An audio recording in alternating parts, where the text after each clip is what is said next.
ဒီကတော့9ရက်6လ2026ဖြစ်ပါတယ်။အဲကတော့ဆေးရုံတက်ပြီးတော့ဒူ operation လုပ်တော့မှာဖြစ်ပါတယ်။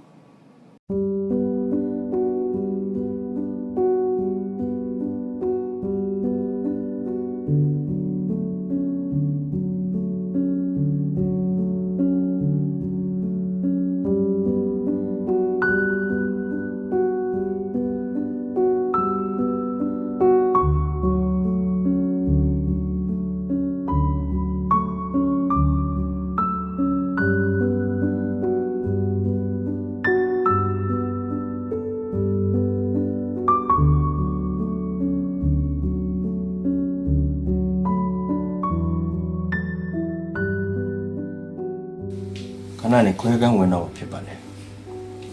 ခွဲကန်းတနားရီကြိုပြီးဝင်ရမှာပေါ့နော်ဒါပေမဲ့လိုတော့လိုပါသေးကြိုတင်ပြင်ဆင်တာအနောက်အချိုင်ပြပေါ်နေမှာဘူတော့ကြာကမှာဒူးပြန်ကောင်းတော့ဖြစ်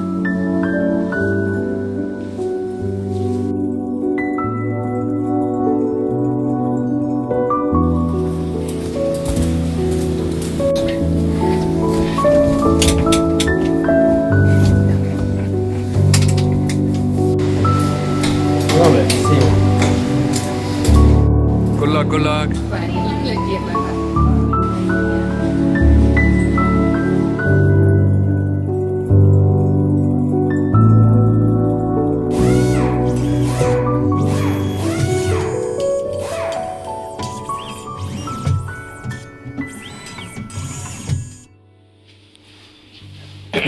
So operation တော့ပြီးသွားပါပြီ operation နေ့လေညနေ4 နာရီခုည9 နာရီ မမတော့9 နာရီတောင်ကြာတယ်အခုခြေထောက်ကတော့တော်တော်စထုံသေးရှိလို့လာတော့မသိဘူးပေါ့နော်မနာတော့မနာနေဘူးဒါပေမဲ့ပြီးသွားတော့လည်းမပြောတတ်ဘူးအေးစီပါအဲ့လိုခွဲကန်းဝင်နိုင်တယ်အိပ်ပျော်သွားပြီးတော့ပြန်လို့လာတဲ့အချိန်ပြီးသွားပြီ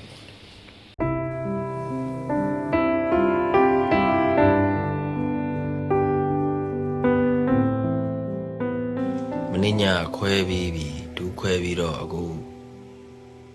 ညတဲ့ကအဲ့လိုအိပ်ပျော်လိုက်နိုးလိုက်ပေါ့နော်အဲ့လိုရီဝေဖြစ်လိုက်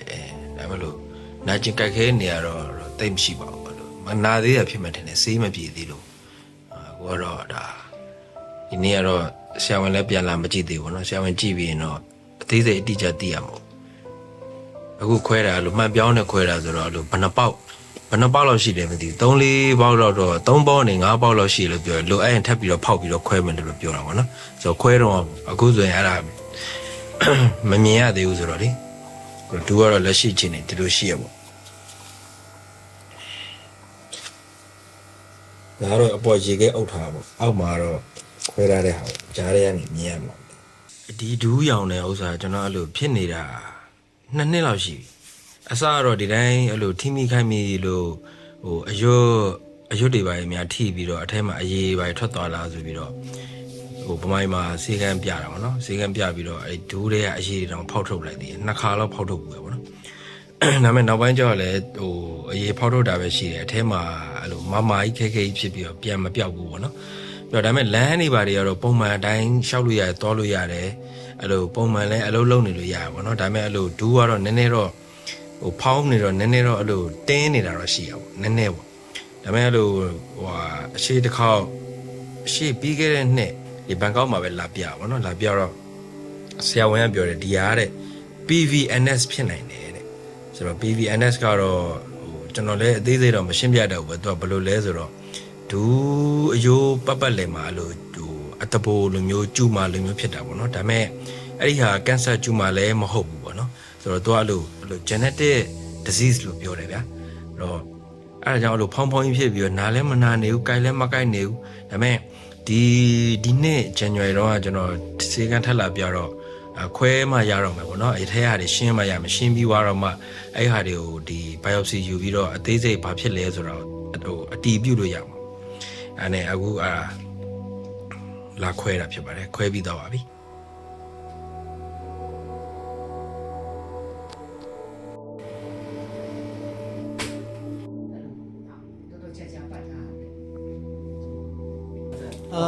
ผมขอสักก่อนกลับเหรอ เขาจะกลับวันที่14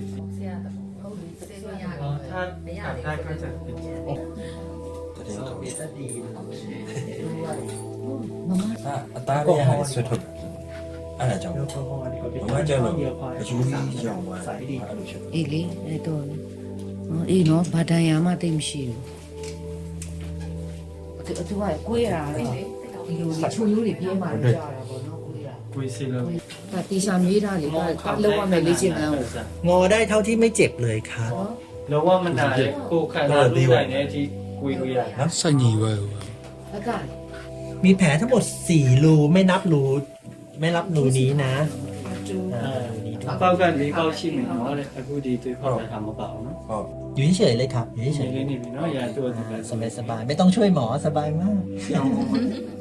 ကိုညီနေရတယ်သူကလည်းလုပ်နေ ဒီကနေ့သူကတလုံးပဲ อันนี้ได้แล้วก็เล็กอันนี้ได้ไหมอันเล็กได้เล็กนี้ด้วย เย้ no problem โอเค one two three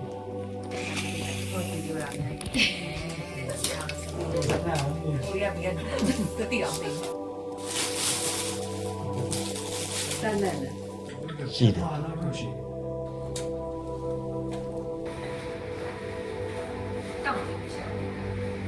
အားဖတ်ဟုတ်လက်အားဖတ်ဟုတ်ပါဘော ကျွန်တော်ရဲ့ဘယ်ဘက်ဒူးမှာတွေ့ရှိထားတဲ့ဒီ PVNS ပေါ့နော် pigmented vernacular synovitis ပေါ့နော်အခုဆိုရင်တော့ TGCT လို့ခေါ်တာပေါ့ Tenosynovial giant cell tumor ဆိုတဲ့ယောဂအကြောင်းကိုကျွန်တော်မျှဝေပေးချင်ပါတယ်ဆိုတော့ PVNS ဆိုတာဘာလဲပေါ့ဒူးစစ်အတွင်းမှာရှိတဲ့ဒီအစစ်ဖုံးလွှာပေါ့ synovial ပေါ့အဲ့ဒါပုံမှန်မဟုတ်ပဲကြီးထွားလာတယ်အဲ့လိုဖြစ်တာပေါ့နော်ဒါပေမဲ့အဲ့ဒါတော့ကင်ဆာတော့မဟုတ်ဘူးပေါ့ဆိုတော့အဲ့ဒီအလွှာပုံမှန်ထက်ထူလာပြီးတော့အစစ်အတွင်းနေရာတွေယူလာတဲ့အတွက်ဒူးနာတာတွေဒူးဖောင်းလာတာတွေဒူးတင်းကျပ်တာတွေအဲ့လိုတင်းတင်းနေဖြစ်လာပေါ့နော်ဆိုတော့ဟိုလှုပ်ရှားရခက်ခဲတဲ့ဟာမျိုးတွေပေါ့နော်အဲ့ဒါတွေဖြစ်လာတယ်ပေါ့ကျွန်တော်လည်းအဲ့လိုစဖြစ်တာတော့2 နှစ်လောက်ရှိပြီပေါ့နော်ဆိုတော့ဒါပေမဲ့အဲ့လိုဂျားထဲမှာတော့ဈေးကန်းလာပြတယ်လာပြရင်တော့လာပြတော့သူကပထမအစတော့ဒီရန်ကုန်မှာပြတာတော့ကျွန်တော်အရွတ်ပြဲတယ်လို့ပြောပါဘောနော်ဒါပေမဲ့ကျွန်တော်အဲ့ဒါဘန်ကောက်မှာလာပြတယ်ပြတော့အရွတ်တွေပါတယ်တော့အကောင်းပဲပေါ့နော်အရွတ်ပြဲတာလည်းမဟုတ်ဘူးအရွတ်ထိရလည်းမဟုတ်ဘူးဟိုဖြစ်တာပေါ့ဒီသူတို့ထင်တာပေါ့နော်ပထမဆုံးတစ်ခေါက်လာပြောမနှစ်ကောက်ဆိုတော့ PVNS လို့ထင်တယ်တဲ့ကျွန်တော်အပေါ်မှာရှင်းပြရတဲ့ဟာမျိုးပဲပေါ့နော်ဆိုတော့အဲ့ဒီဟာမျိုးဖြစ်တယ်ဆိုတော့ကျွန်တော်ကမေးတာပေါ့နော်ဒါအန်ရရှိလားပါလားဆိုတော့အန်ရတော့မရှိဘူးတဲ့ဟို